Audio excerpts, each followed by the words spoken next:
Bonjour à toutes et à tous en ce jeudi 27 avril. Aujourd'hui, un petit point lecture pour vous parler de trois super bonnes lectures que j'ai faites récemment. Tout d'abord, je voulais vous parler de ce roman policier, Le Nouveau de Keigo Higashino, que j'ai adoré. C'est un polar que j'ai découvert par pur hasard en librairie, en faisant un petit tour au rayon policier. Alors, on y suit l'inspecteur Kaga Kiyoshiro, que tout le monde appelle Kaga, qui vient d'être muté à Tokyo, au commissariat de Nihonbashi, qui est un quartier commerçant très animé, où on trouve encore pas mal de boutiques traditionnelles, de petites échoppes de café ou de bars izakaya, des bars traditionnels. Alors avec son jeune âge, son look très streetwear et ses questions souvent très inattendues, eh bien Kaga, il n'est pas vraiment pris au sérieux par ses collègues. Son équipe est chargée d'élucider le meurtre d'une femme divorcée qui vient d'être retrouvée étranglée dans son appartement. Alors lui, il va mener sa petite enquête un peu en solo, tout tranquillement, au gré de ses déambulations personnelles pour découvrir son nouveau quartier. Et c'est ainsi qu'il va entrer en contact avec des personnes vers qui vont le mener certains détails extrêmement minuscules de l'enquête, des détails parfois incongrus sur lesquels lui seul s'attarde, comme par exemple une gaufre qui a été retrouvée sur le lieu du crime, fourrée au wasabi, donc la moutarde japonaise hyper piquante, et non pas fourrée avec la délicieuse pâte de haricots rouges sucrés. Donc lui, il va tirer ce fil et essayer de découvrir qui a pu amener ces gaufres et d'où elles viennent, etc., et rencontrer les personnes. Il va ainsi tirer les ficelles, tout en douceur et subtilité, avec toujours beaucoup de respect, voire même de tendresse pour les personnes qu'il va croiser. Et puis avec ces détenteurs, ces personnes qui détiennent des indices très précieux sans le savoir et qui d'ailleurs ne le sauront jamais, il prend son temps, il discute, parfois il rassure, il soutient quand il leur rend visite, ou alors qu'il leur propose des petites balades dans le quartier, ou alors de boire un café glacé, ou un jus de banane, ou alors une bière artisanale dans une petite échoppe.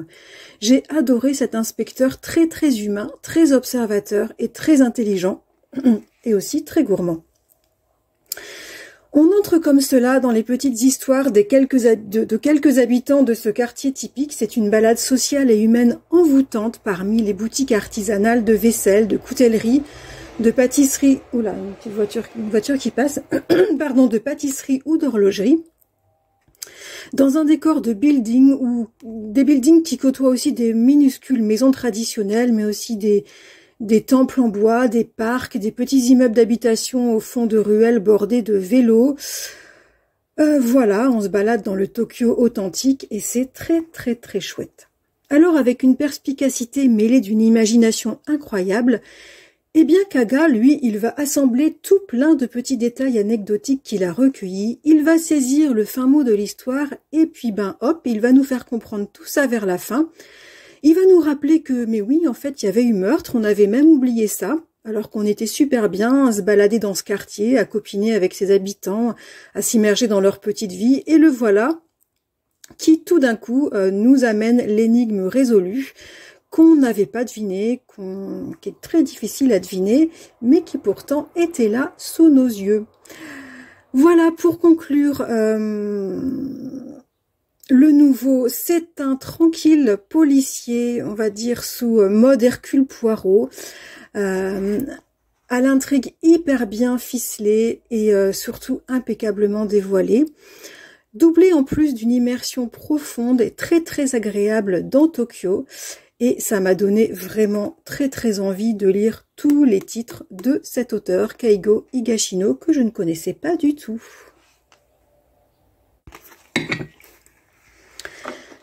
Alors, je voulais vous parler aussi d'un roman que j'ai lu début mars, mais que j'avais complètement oublié de présenter ici, Les Vivants au prix des morts de René Frény. Alors René Frény, c'est un auteur que je ne connaissais absolument pas. C'est un auteur marseillais qui a été infirmier en psychiatrie avant de se mettre à l'écriture. Et depuis plusieurs années, il anime des ateliers d'écriture dans la prison d'Aix-en-Provence et puis aussi à Marseille, au Baumette. Et rien que son profil m'attire en fait. Donc comme je disais, je ne connaissais pas du tout cet auteur. C'est en me baladant dans une librairie avec une amie qui tout d'un coup s'est arrêtée devant cet auteur et m'a dit que je ne connaissais pas et qu'il fallait absolument que je découvre sa plume parce que cet auteur est comparé à Jean Giono. Et je n'ai pas du tout été déçue. La plume de l'auteur est très belle, très limpide, chargée de sensualité, de beaucoup de lumière, avec de très belles réflexions sur la vie, de somptueuses descriptions de la nature provençale et un goût pour le beau, le simple, l'ordinaire, une plume, une atmosphère délicieuse. Je pense que je vais lire toute sa bibliographie à cet auteur. Alors, de quoi ça parle? Dans ce roman, Les vivants au prix des morts, on suit René, qui est un écrivain, un homme d'âge mûr, qui vit dans les collines de Provence, loin du tumulte des hommes dont il ne veut plus, aux côtés de sa compagne Isabelle, qui est institutrice. Ils mènent une vie très calme, très ordinaire, tous les deux, au cœur de la nature. René, il marche beaucoup, il se gorge de cette nature sublime qui entoure la petite maison d'Isabelle. Il écrit dans son carnet, il descend chaque matin à Manosque boire un café avec les habitués, histoire de humer un peu l'actualité et de se socialiser un petit peu. Voilà, il a une vie douce, mais cette douce vie va être interrompue par un coup de fil. Il reçoit un coup de fil de Kader, qui est un détenu dangereux, un membre du grand banditisme qu'il avait connu lorsqu'il animait des ateliers d'écriture en prison et avec qui il avait sympathisé. Donc Kader le contacte. Kader vient de s'évader, il a toute la police de France aux trousses et Kader va demander à René de le planquer. Alors je vais pas en dire plus pour pas trop dévoiler, c'est un roman assez court qui fait 200 pages, mais René va se retrouver pris dans un engrenage très noir et sa vie va se transformer en enfer. Et en même temps qu'il va redécouvrir la notion d'amitié, il va aussi découvrir la vraie solitude et aussi côtoyer la folie. Alors c'est un roman noir complètement dingue, vraiment très très bon, sous une plume très douce, très subtile. J'ai adoré cette lecture que je recommande. Si vous ne connaissez pas cet auteur, René Frény, je recommande vraiment. Troisième lecture dont je voulais vous parler aujourd'hui, ça y est, j'ai enfin découvert la saga des Casalets et j'ai lu le tome 1, donc Été anglais, d'Elizabeth Jane Howard.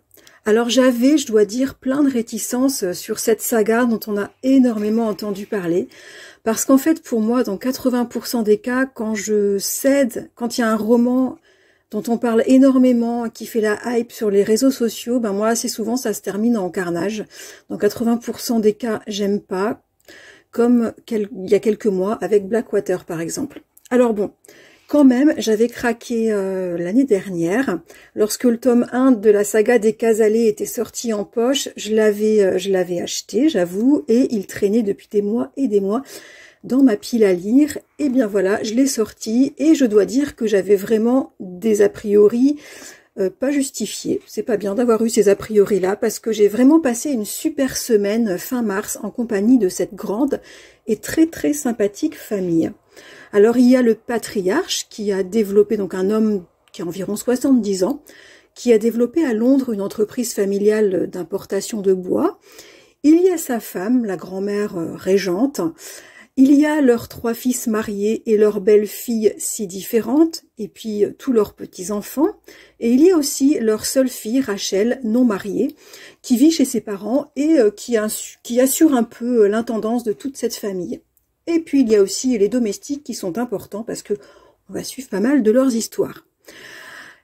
Il y a là beaucoup de personnages variés, fouillés, très intéressants et pas du tout gnangnan comme je le redoutais.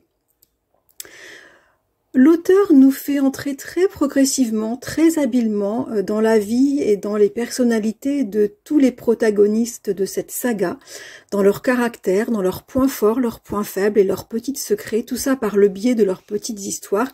C'est extrêmement bien fait, jamais on ne s'y perd. Alors, dans ce tome 1, on va suivre cette famille dans 2 de leurs étés traditionnels qu'ils passent ensemble dans la maison de campagne des grands-parents, dans le Sussex.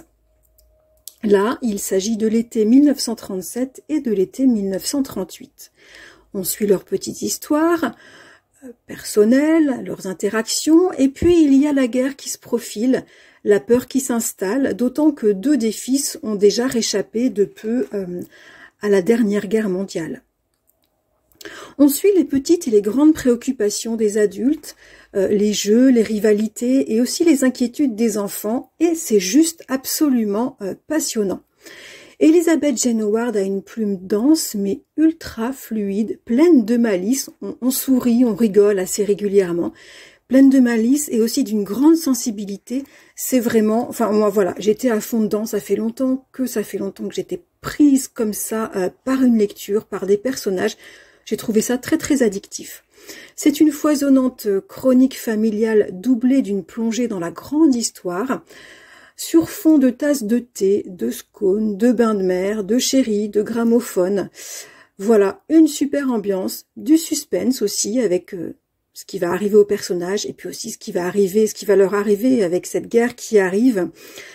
Voilà, j'ai vraiment hâte de lire la suite et de me plonger dans le tome 2. Je pense que je vais lire le tome 2 au mois de mai, parce que du coup, j'ai acheté la suite.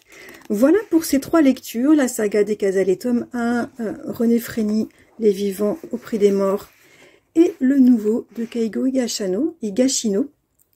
N'hésitez pas à me dire si vous les avez lus, si vous comptez les lire, ou si vous avez lu d'autres titres de ces auteurs. C'est toujours un plaisir d'échanger avec vous.